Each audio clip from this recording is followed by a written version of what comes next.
Laci was glowing with excitement. 8 months pregnant. The nursery was ready. Christmas stockings already hung. She had one dream, to become a mother. But on the morning of December 24th, 2002, that dream disappeared forever. What happened next would send shockwaves through America. It was Christmas Eve in Modesto, California, a quiet, friendly town where life felt like a Hallmark movie. Laci and Scott Peterson seemed like the perfect couple. She was warm, sociable, and adored by friends. He was charming, entrepreneurial, and running a fertilizer business. They had a golden retriever named Mackenzie and a baby on the way, a son the couple had named Connor. There were plans for a baby shower and a quiet Christmas Eve dinner with her husband and parents. But everything changed that morning. On the morning of December 24th, Laci was gone. Her car was still in the driveway. Her purse, phone, and keys were in the house. Their dog was found wandering the neighborhood with its leash on. Laci was nowhere. Panic set in quickly. Friends, family, neighbors, and even strangers searched parks, lakes, and streets for any sign of the glowing mom-to-be. The nation watched, hoping this was just a terrible misunderstanding. But as days turned to weeks, hope began to fade.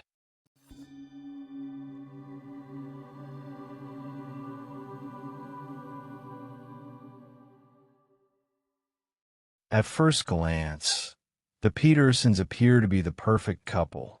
But the deeper the investigation went, the more the cracks began to show. Scott Peterson was charming, but beneath his facade, a series of small, odd behaviors would soon make the police suspicious. On December 23rd, the day before Laci vanished, at 5:45 p.m., Laci and Scott went to Laci's sister, Amy Rocha's workplace to get Scott a haircut. While Amy cut Scott's hair, as she did each month, Scott revealed his plans to play golf on Christmas Eve. He offered to pick up a fruit basket that Amy had ordered because the golf course was near the retailer. Scott also told other people he would play golf on Christmas Eve. Laci's mother, Sharon Rocha, spoke casually with Laci on the telephone around 8:30 p.m. The last 3 people known to have spoken to Laci before her disappearance were Amy, Sharon, and Scott. Later that evening of Christmas Eve, Scott and Laci's stepfather, Ron Gransky, both reported Laci missing. Scott had said that everything seemed fine when he left the house in the morning and had told neighbors he was going to play golf. His account, however, did not add up when a receipt for parking at the Berkeley Marina was discovered. Instead of heading to the golf course as he said he would, Scott had driven nearly 90 miles away, all the way to the Berkeley Marina. That quiet, ordinary morning was far from what it seemed, and every mile he drove brought the investigation closer to a shocking truth. As an alibi, Scott told police that he had gone to the marina to go fishing in a little aluminum boat he had recently purchased because he needed to clear his head. But detectives thought it was odd. Why would a man whose wife was 8 months pregnant decide to go fishing 90 miles away on the morning of Christmas Eve? Something else didn't sit right. Scott did not seem upset about her disappearance. Detectives noted that Scott never worried whether she was hurt. Instead, he asked if there was any chance she had run off with someone. Although detectives did not initially consider the case suspicious, they suspected foul play almost immediately and became increasingly suspicious of Scott as they continued their investigation into Laci's disappearance. Scott told the police that he last saw his wife at about 9:30 a.m. on December 24th, when he left for the Berkeley Marina. He said Laci was watching a TV show and preparing to mop the floor, bake cookies, and walk Mackenzie, the family dog, to a nearby park. Neighbors of the Petersons, however, reported finding Mackenzie alone outside the home and returned him to the Petersons' backyard at around 10:30 a.m., not observing anything was out of place. At 2:15 p.m., Scott left a message for Laci, stating, "Hey, beautiful. It's 2:15. I'm leaving Berkeley." When Scott returned home that afternoon, Laci's car was in the driveway, and the house was empty. He also found their dog in their backyard. Scott showered and washed his clothes. A neighbor and his wife both testified to overhearing Scott saying that he had been golfing that day and had tried to call Laci. A relative of Laci's would also later testify that, when friends and family began gathering at the Peterson home that night, Scott said he had earlier gone to play golf.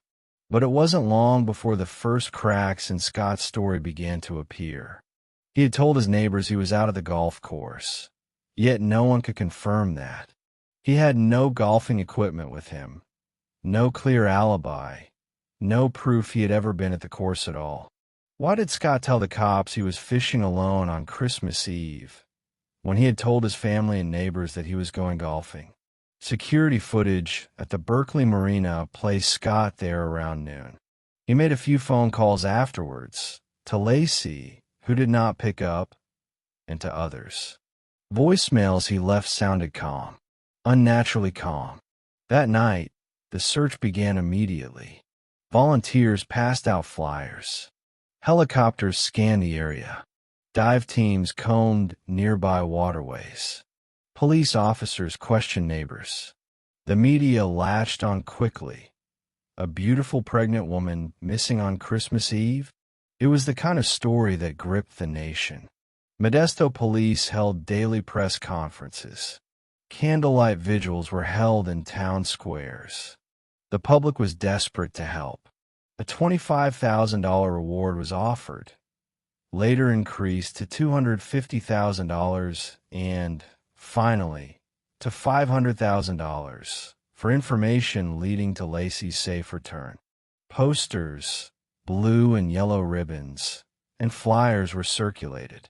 But one thing stood out. Scott Peterson didn't cry. He didn't plead on camera for Laci's return. He just didn't seem like a man who was crushed or even greatly disturbed by his wife's disappearance and possible death. He just seemed off. The police searched every park, every canal, and every open field near their home. Nothing. No signs of Laci. On December 30th, 2002, a breakthrough came, but not from forensics, from a woman named Amber Fry. The police were about to discover something else that would set off alarm bells. Scott had been having an affair with Amber Fry. The relationship had been going on for several months, and Amber wasn't the only one who would soon learn that Scott had a lot more to hide. Amber was a single mother and massage therapist living in Fresno, California. Just days after Laci's disappearance hit national headlines, Amber called the Modesto police. Her voice was trembling. "I'm involved with Scott Peterson," she said. "He told me he was single." Amber said they met on a blind date in November 2002, just 1 month before Laci vanished. Scott told her he had lost his wife and that this Christmas would be his first without her. Amber had no idea that at the time. Laci was still alive. Based on the dates and information Fry provided, detectives now believe Scott began planning to kill Laci 2 weeks before Laci's disappearance. The motive was infidelity. Hoping Scott would reveal information about his involvement in Laci's disappearance, detectives gave Fry a device with which to record her conversations with Scott. Over the next few weeks, she recorded dozens of phone calls with Scott. In these calls, Scott lied repeatedly, told her he loved her, and said he was traveling overseas, even though he was in Modesto. In one call, Scott stood in the middle of Laci's vigil, while telling Amber he was watching fireworks in Paris. He was pretending to be on a business trip abroad, while the whole town searched for his missing, pregnant wife. His calm demeanor no longer seemed stoic. It was suspicious. Until 4 months later, when something washed ashore that would break the case wide open.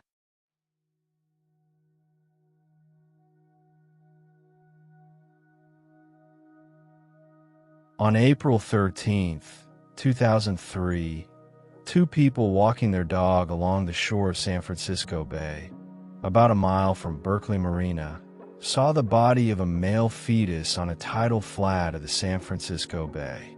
The following day, a jogger spotted a human torso approximately 1 mile from where the body of the fetus was found. On April 18th, DNA tests verified that the bodies were Laci and her unborn son, Connor. The bodies were found just miles from the Berkeley Marina, where Scott Peterson said he'd gone fishing on Christmas Eve. Laci's body was discovered just 4 miles from where Scott had parked his truck. Laci's body was bloated and severely decomposed, missing her head, arms, most of her legs, and her internal organs. The autopsy revealed Laci had 2 cracked ribs and some cracked neck bones, but that her uterus and cervix were intact, and her wedding ring was still on her finger. Neither Laci's date of death, nor whether the broken ribs and neck bones occurred post-mortem, could be conclusively determined. It was rumored that Scott had dismembered Laci beforehand, but the state forensic pathologists found no human-made incisions. They testified that the missing organs and disarticulation were conditions consistent with a body weighted at the wrists and ankles and submerged in seawater for several months. Seawater entered the abdominal cavity and washed out most of Laci's internal organs, and washed out Connor as well. Laci's head, arms, and legs were never recovered. The discovery of Laci's and Connor's bodies changed everything. No longer was this a missing persons case. This was a murder investigation. Laci, who had been so full of life, now lay lifeless in the waters, her baby's tiny body found just feet away. What followed next were intense media headlines, a police investigation, and the search for the truth. Was Laci's death the result of a random act of violence, or had someone close to her orchestrated this horrifying tragedy? Scott Peterson's alibi was falling apart as he became the prime suspect in the investigation. The FBI and the Modesto Police Department conducted forensic searches of the Peterson home and boat, yielding some interesting discoveries. A hair found wrapped around a pair of pliers recovered from Scott's fishing boat was linked to hairs recovered from Laci's hairbrush through mitochondrial DNA testing. Using a GPS locator they placed on Scott's car, detectives tracked Scott to San Diego. Anticipating that he was planning to evade arrest by fleeing to Mexico, the detectives immediately began electronically monitoring Scott's activities. But they discovered he had switched vehicles, rendering their GPS locator useless. On April 18, 2003, detectives arrested Scott Peterson as he was meeting his father and brother for a golf game. Peterson had dyed his hair and beard blonde. His vehicle was packed with equipment and supplies, including nearly $15,000 in cash, Viagra tablets, camping and survival equipment, several changes of clothes, 2 driver's licenses, and 4 cell phones. Police and prosecutors alleged the switched car, dyed hair, money, phones, and the other items indicated Peterson was trying to disguise himself and flee to Mexico. Scott Peterson was arrested and driven back to Modesto, where Peterson was booked into the Stanislaus County Jail. On April 21, 2003, Peterson was arraigned in Stanislaus County Superior Court and charged with 2 felony counts of murder with premeditation and special circumstances, to which he pleaded not guilty. With the evidence mounting, the prosecution built its case against Scott Peterson.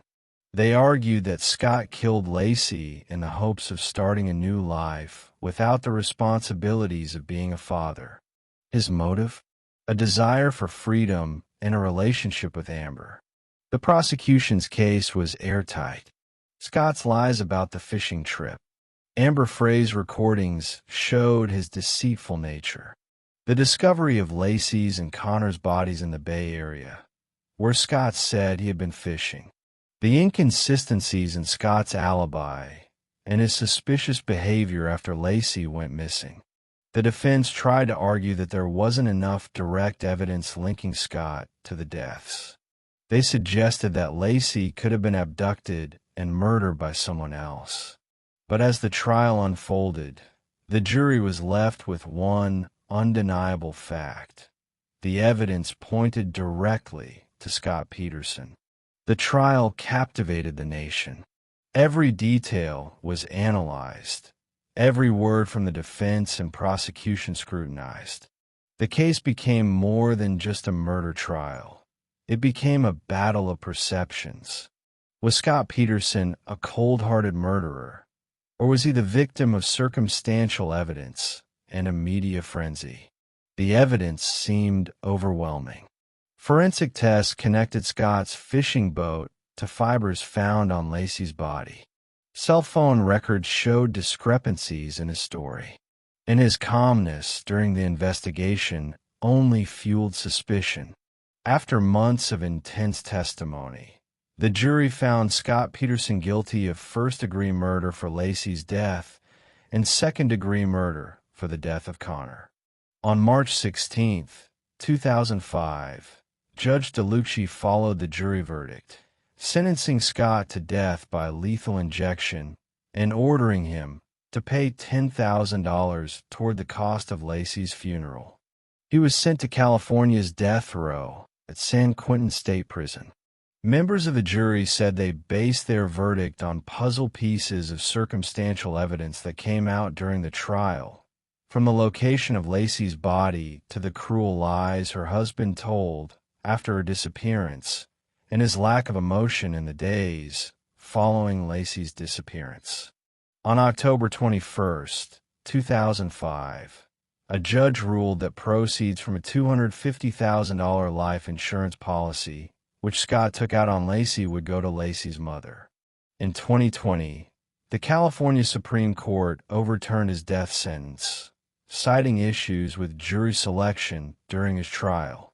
His murder convictions, however, were upheld, meaning he remains guilty. In 2021, he was resentenced to life in prison without the possibility of parole. Even though Scott Peterson was convicted, many questions remain unanswered. What drove Scott to commit such a horrific act? Was it the affair, the pressure of impending fatherhood, or was there a deeper, darker motivation lurking beneath the surface? The case sparked widespread debate and controversy. Was justice served, or was Scott simply the victim of a flawed system that misinterpreted the evidence? To this day, Laci Peterson's story is one of the most haunting and chilling true crime cases in American history. It serves as a grim reminder of how even the closest relationships can harbor dark, unimaginable secrets, and that sometimes appearances can be dangerously deceiving. Laci Peterson's life was tragically cut short, and her story remains a symbol of the complexities that often lie behind closed doors. Her family and friends still honor her memory, and the case continues to inspire documentaries, books, and discussions about justice, trust, and the horrors of betrayal. Even after all these years, Laci and her son Connor's deaths remain a tragic reminder that we never truly know what's happening behind closed doors, or in the minds of those we love most.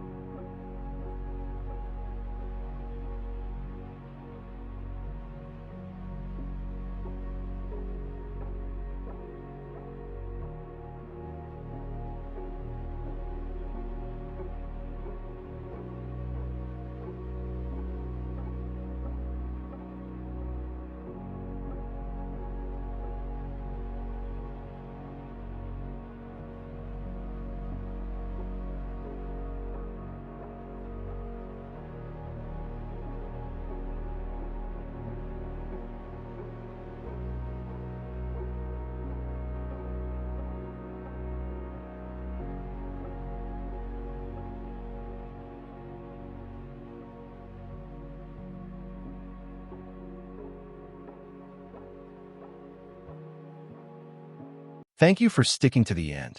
Don't forget to subscribe for more gripping, true stories like this.